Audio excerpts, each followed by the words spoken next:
10,000 dimes? Let's jump in.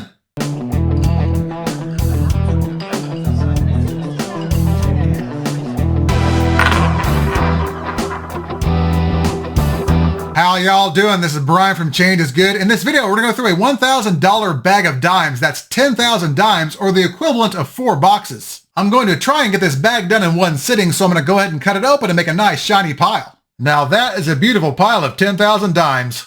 We'll be looking for silver proofs, NIFCs, or coins not intended for circulation, foreign coins, mint errors, and varieties such as double dies, repunched mint marks, and proof reverses. We'll also be looking for anything from the year 2009. When this pile disappears, I'll be back with a recap of the finds. Well, 3 hours and 20 minutes later, the pile is gone. That's a pace of 3,000 dimes per hour. And even at that pace, we had some decent finds. Let's check them out. First up, we had a pair of Mercury dimes, a 1939p and a 1940p, and they're both in decent shape. I love finding these during my hunts. We also had 3 silver Roosevelt dimes, a 1953D, a 1954p, and a 1960D. We also had some 1970Ps and 1970Ds with a 1968 proof reverse variety. Let me show you the difference. Here we have the reverses of 2 different 1970Ds. The top example is a regular die. The bottom example has the design of the 1968 proof reverse. As you can see, the bottom example has 2 deep grooves in the torch flame. This is the FS 901 in the Cherry Picker's Guide. Although this variety is very common, circulated examples often sell for between $2 and $5 on eBay. That's why I pulled them out. We also had 7 2009Ds. These have a low mintage and sell for between $1.50 to $2 a piece on eBay. They're definitely worth looking for. Now let's check out some finds under the microscope. First up, we have the reverse of a 2022P. On this example, you can see a large die chip here in the leaves. This is probably a $3 to $5 coin on eBay. It's a good find.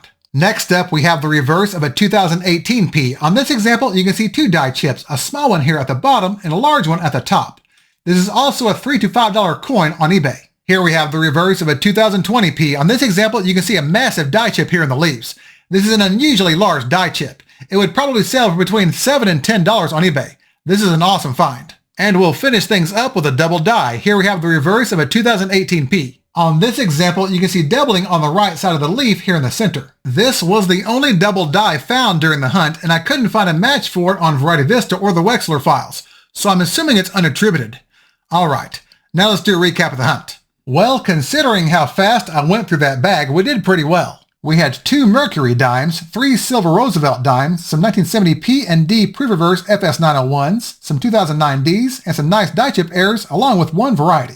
My favorite finds were the Mercury dimes. I love finding these in circulation. Let me know what your favorite find was in the comments. And as always, thank you all so much for watching. If you enjoyed this video and it made you glad you woke up in the morning, hit that thumbs up and subscribe. And if you have any feedback or questions about any of the finds in this video, feel free to leave me a comment and I'll get back with you. Thanks again, and remember, every coin has a story. And if you're lucky, those stories will give you wings. I'll see y'all next time.